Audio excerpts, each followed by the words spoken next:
Programme میں دوبارہ خوش آمدید. خواہشات بحرانوں میں گھرے اس ملک میں طویل عرصے کے بعد ایک اچھی خبر سننے کو ملی. کل اسٹیٹ بینک کے قائم مقام گورنر یاسین انور نے نئی مانیٹری پالیسی کا اعلان کیا. اس پالیسی کے تحت شرح سود میں 1.5% کمی کر دی گئی. اس سے پہلے شرح سود 13.5% تھی جو اب کم ہو کر 12% رہ گئی ہے. شرح سود میں اس کمی کی بنیادی وجہ ملک کی بدترین معاشی صورتحال تھی. پاکستان اس وقت معاشی لحاظ سے انتہائی مشکل دور سے گزر رہا ہے. پاکستان کے ذرائع مبادلہ کے ذخائر میں 1.1 بلین ڈالرز کی کمی واقع ہو چکی ہے. غیر ملکی سرمایہ کاری رک چکی ہے. سرمایہ کار پاکستان سے سرمایہ نکال کر دوسرے ممالک میں انویسٹمنٹ کر رہے ہیں. بیرون ملک سے رقوم کی ترسیل رک چکی ہے. تیل کی درآمدی ادائیگیوں میں 42% اضافہ ہو چکا ہے. روپے کی قدر میں 1.7% کمی ہو چکی ہے. کرپشن نے قومی اداروں کو مفلوج کر کے رکھ دیا ہے. ریلوے ہو، اسٹیل مل ہو اور PIA جیسے منافع بخش ادارے ہوں، سب ادارے تباہ ہو چکے ہیں. بجلی کا بحران سے پچھلے 2 سالوں میں 30,000 سے زائد صنعتی اور پیداواری یونٹ بند ہو چکے ہیں. مہنگائی میں 300% اضافہ ہو چکا ہے. امن و امان کی خراب صورتحال سے بھی معیشت بری طرح لڑکھڑا رہی ہے. حکومتی قرضے 56 بلین ڈالر تک پہنچ چکے ہیں اور ہر پاکستانی 61,000 روپے کا مقروض ہو چکا ہے. ان حالات میں اسٹیٹ بینک کا شرح سود میں کمی کا فیصلہ انتہائی خوش آئند ہے اور اس سے جہاں ملک میں سرمایہ کاری میں اضافہ ہوگا وہاں صنعتوں اور صنعت کاروں کو ڈھارس بھی ملے گی اور اس سے بے روزگاری میں بھی کمی آئے گی. یہ ایک اچھا فیصلہ ہے لیکن یہ فیصلہ تاخیر سے ہوا. حکومت یہ فیصلہ اگر آج سے 3 سال پہلے کر لیتی تو آج ملک کی معاشی صورتحال آج سے بہت بہتر ہوتی. مجھے اچھی طرح یاد ہے پاکستان کے سابق وزیر خزانہ سلمان شاہ حکومت کو بار بار یہ مشورہ دے رہے تھے کہ آپ شرح سود کو سنگل ڈیجٹ پر لے جائیں. اس سے کیپٹل فلائٹ بھی رک جائے گی اور بے روزگاری اور مہنگائی میں بھی کمی آ جائے گی. لیکن حکومت نے ان کا مشورہ تسلیم نہیں کیا. بہرحال دیر آئد درست آئد، یہ ایک اچھا فیصلہ ہے. آج اس وقت سلمان شاہ موجود ہیں. ہم ان سے اس فیصلے کے اثرات کے بارے میں پوچھتے ہیں. شاہ جی السلام علیکم. وعلیکم السلام جی. شاہ جی یہ فیصلہ تاخیر سے ہوا لیکن اچھا فیصلہ ہوا. لیکن مجھے یہ بتائیے کہ اس تاخیر سے پاکستان کی اکانومی کو کیا نقصان ہو چکا ہے اب تک؟ جی بالکل، یہ تو آپ کو پتا ہے کہ پہلے بھی میں آپ کے چینل پہ کئی بار یہ کہہ چکا ہوں کہ یہ انٹرسٹ ریٹ پاکستان میں بہت زیادہ اوپر رکھے گئے تھے. اس کی وجہ سے اقتصادی طور پہ جو ہماری اکنامک گروتھ جسے کہتے ہیں، پیداواری قوت جو ہے وہ بری طرح متاثر ہوئی اور گروتھ ریٹ جو 7-8% سالانہ ہم لے رہے تھے وہ 2-2.5% پہ آ گئی. اس سے بے روزگاری بڑی ہوئی اور اس کے ساتھ غربت میں بھی بہت اضافہ ہوا کیونکہ نوجوان جو تھے ان کو نہ نوکریاں مل سکیں اور دوسری طرف جو انفلیشن جس کو یہ کنٹرول کرنا تھا، افراط زر جس کو کنٹرول کرنے کے لیے یہ ہائی انٹرسٹ ریٹس لگائے گئے تھے وہ نیچے نہیں آئی. اس کی وجہ یہ ہے کہ دنیا میں کموڈٹی پرائسز یعنی کہ کھانے پینے کی چیزیں اور لوہا، تانبا، اس طرح کی جو کموڈٹیز ہیں ان کی قیمتیں بہت زیادہ اوپر بڑھیں اور وہ پاکستان کی مانیٹری پالیسی سے ان کے اوپر کوئی امپیکٹ نہیں تھا. نہ وہ پاکستان انٹرسٹ ریٹ بڑھانے سے وہ کم ہوئی ان کی قیمتیں، لیکن اکانومی کی ہوا نکل گئی. اور سو آئی تھنک کہ جو IMF کا پروگرام 3 سال ہم نے چلایا ہے بڑا غلط پروگرام وہ چلایا جس کی وجہ سے اسٹیگفلیشن ہوئی، جس کی وجہ سے غربت میں اضافہ ہوا، جس کی وجہ سے خودکشیاں زیادہ ہوئیں اور اب جا کے وہی بات ہوئی جو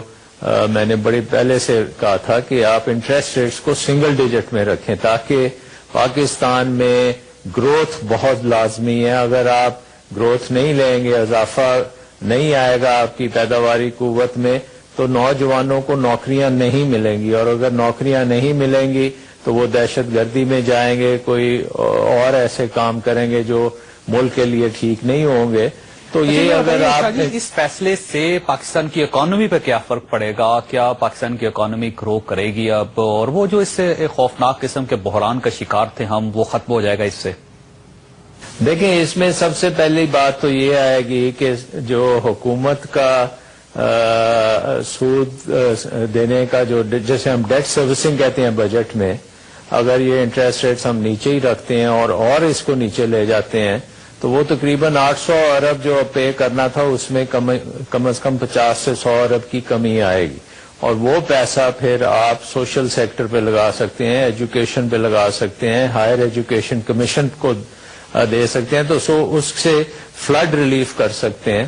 تو ایک تو ڈائریکٹ بینیفٹ یہ آئے گا. دوسرا یہ آئے گا کہ ہمارے جو سرمایہ دار ہیں وہ اگر انویسٹ کرنا شروع ہو جائیں, یعنی انڈسٹری گرو کرے, نوکریاں اور بنے گی. نئی انویسٹمنٹ سے نئے اگر کارخانے بننے شروع ہوں تو اس سے بھی ایک فائدہ ہوگا عوام کو کہ آپ کی جو روزگار کے مواقع زیادہ ہوں گے, اور اگر پروڈکشن میں اضافہ آتا ہے تو اس سے ایک سپلائی لائن بھی زیادہ بہتر ہوگی. تیسری چیز یہ ہے کہ بہت سے اس وقت جو ادارے ہیں وہ بہت بینکرپسی کے قریب ہیں یا بینکرپٹ ہو چکے ہیں.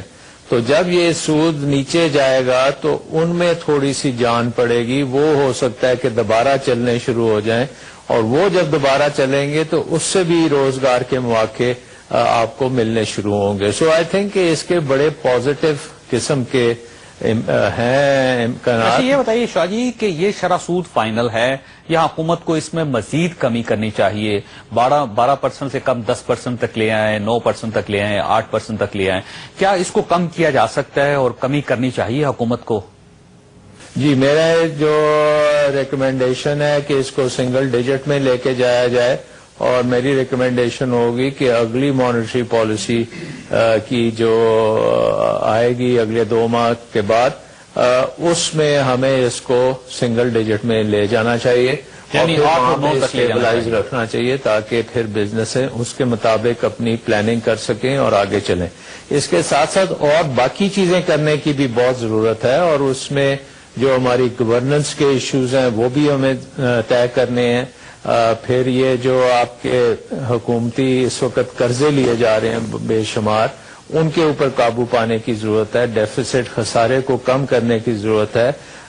یہ ایکسپینڈیچرز جو ہیں فضول, جو آپ کے سفید ہاتھی ہیں, ان کو درست کرنے کی ضرورت ہے. تو یہ ساری چیزیں باقی بھی کرنے کی ضرورت ہے, لیکن یہ ایک اچھا قدم ہے جو کہ پرائیویٹ سیکٹر کو اس کا پازیٹو امپیکٹ آ سکتا ہے, بشرطے کہ بینکس جو ہیں اب پرائیویٹ سیکٹر کو زیادہ کریڈٹ دیں اور ان کی طرف اپنا رجحان کریں. اس وقت بینکس جو ہیں وہ سارا جو کریڈٹ ہے وہ حکومت کو دے رہے ہیں, اور حکومت جو ہے وہ اس کو جب ہڑپ کرتی ہے اس کریڈٹ کو, تو اس سے نہ تو اکانومی کو فائدہ ہوتا ہے, نہ اس سے روزگار بنتی ہے, لیکن ایک کالے کنویں میں وہ چلا جاتا ہے. شاہ جی آپ کا بہت بہت شکریہ. خواص بجلی کے بدترین لوڈ شیڈنگ کے خلاف عوام کے احتجاج کے بعد حکومت نے لوڈ شیڈنگ ختم کرنے کا اعلان کر دیا تھا. یہ حکومت کی سنجیدگی تھی, اور اس فیصلے کے بعد پہلی بار محسوس ہوا کہ حکومت بجلی کا بحران واقعی حل کرنا چاہتی ہے. یہ ایک اچھا سائن ہے. کل صدر آصف زرداری سابق نیول چیف فصیح بخاری کو نیب کا چیئرمین بھی مقرر کر دیا. فصیح بخاری ایک بااصول اور محب وطن پاکستانی ہے. ان کی تقرری بھی حکومت کا ایک اچھا قدم تھا. اور اسی طرح اسٹیٹ بینک نے کل شرح سود میں 1.5% کمی کر دی, جس کا معاشی حالات کے اوپر بڑے اچھے اثرات مرتب ہوں گے. میرا خیال ہے اگر حکومت نے اسی طرح اچھے فیصلے کرنا شروع کر دیے اور ان فیصلوں کو جاری رکھا تو اگلے 5-6 ماہ میں پاکستان پیپلز پارٹی کی گرتی ہوئی ساکھ مستحکم ہو جائے گی. لیکن اگر حکومت واپس اپنی پرانی روٹین پر چلی گئی تو شاید پیپلز پارٹی کو دوبارہ اپنے آپ کو ٹھیک کرنے کا موقع بھی نہ ملے.